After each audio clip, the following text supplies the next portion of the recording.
سال اسی امید پر یہاں پر آتے ہیں، چلو ان سے بات کرتے ہیں۔ تو یہ تو ہر سال اپنا جھولا لے کر کے وہاں پہنچ جایا کرتے تھے بندرگاہ پر۔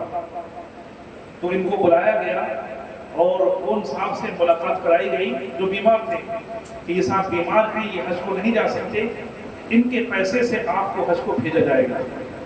چنانچہ وہ پیسے ان کو دے دیے گئے اور ضروری جو کاغذی کارروائی ہوتی ہے وہ فوراً کر لی گئی۔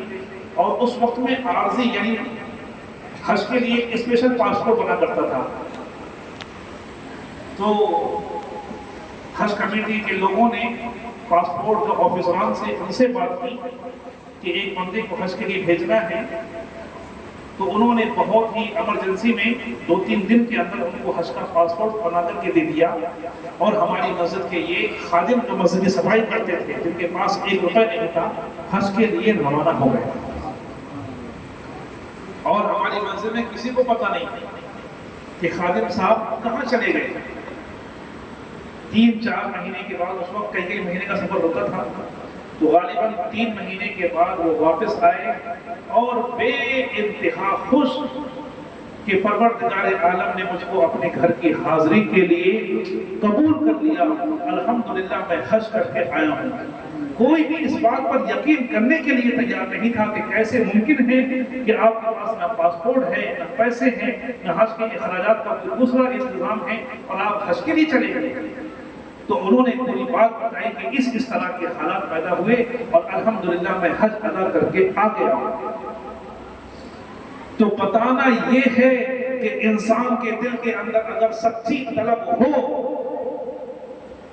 اللہ کے نبی صلی اللہ علیہ وسلم سے اگر انسان کے دل کے اندر سچی محبت ہو، تو اللہ تعالیٰ کسی نہ کسی ذریعے سے اپنے گھر کی حاضری کے لیے ضرور بلاتا ہے۔ انسان مومن اللہ کے دربار میں اپنے پیسے کی، اپنی دولت کی بدولت نہیں جاتا، بلکہ انسان کے دل کے اندر اگر سچی طلب ہوتی ہے تو پروردگار عالم ضرور بلاتا۔ ہمارے اس ملک کے اندر مغل بادشاہوں نے تقریباً 1000 سال تک حکومت کی۔ سارے ہندوستان کے وہ مالک تھے، وہ اگر چاہتے تو سارے ہندوستان کے مسلمانوں کو حج ادا کرا سکتے تھے، لیکن وہ ان کے دل کے اندر طلب نہیں تھی، تو ان لوگوں کو حج پر کیا کراتے، خود حج کے لیے نہیں جا سکتے۔ اور ہم خود بھی ایسے دنیا میں ہزاروں لوگوں کو جانتے ہوں گے کہ جن کے پاس بے انتہا دولت ہے، وہ ہر سال حج کے لیے جا سکتے ہیں، لیکن دل میں سچی طلب نہیں ہے، تو زندگی میں ایک بار بھی وہ حج نہیں کر سکے اور بغیر حج ادا کیے دنیا سے چلے گئے۔ تو دوستو، آج ہمارے بھائی اور ہماری بھابھی حج کے لیے جا رہی ہیں، بے انتہا خوشی کا مقام ہے، بہت زیادہ سعادت مندی کا مقام ہے۔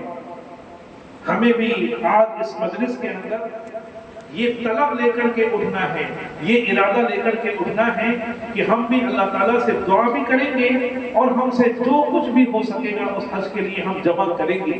تو انشاءاللہ اسی تھوڑی سی رقم کے اندر، تھوڑے سے پیسے کے اندر اللہ تعالیٰ ایسی برکت عطا فرمائے گا کہ ضرور انشاءاللہ آپ اللہ کے دربار میں حاضر ہوں گے اور اللہ کے نبی صلی اللہ علیہ وسلم کے روضے اطہر کا آپ دیدار کرو۔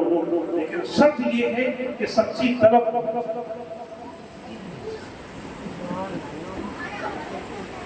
دوسری بات یہ ہے